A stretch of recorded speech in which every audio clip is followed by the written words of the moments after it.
Emmabuntüs DE 5.1.03, a Linux distribution with a purpose. Released on November 25th, 2024. Emmabuntüs Debian Edition 5 version 1.03 is here, offering both 32-bit and 64-bit options.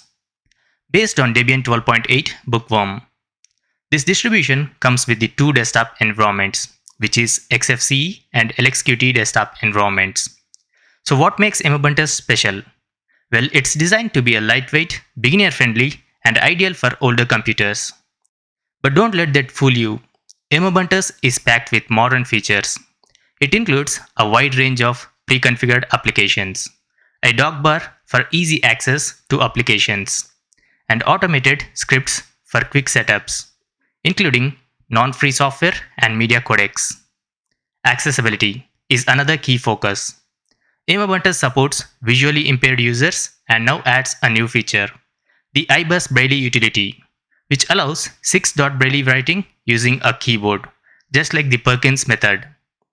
The team has also resolved issues with the ISO, making it more compatible with USB stick creators like eChur and Ministick, thanks to the updates to the Group PC bootloader. Here is what's new in this release. Let's talk about the updated softwares.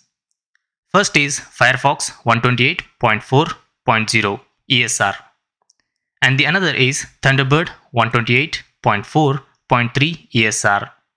The another one is Warpnator 1.8.6 and more. Now let's talk about the accessibility enhancements. Braille support is better than ever. Now let's talk about the hardware reconditioning. Originally designed for reconditioning computers for humanitarian organizations like Emmaüs. This distro helps reduce e-waste and promotes Linux to newcomers. With support for multiple languages include English, French, German, Italian, Portuguese, and Spanish. Emmabuntüs makes Linux approachable for everyone, whether you are a beginner or someone looking to give old hardware a second life. This distro is worth checking out. Thanks for watching. Peace out. I'll see you in tomorrow's video.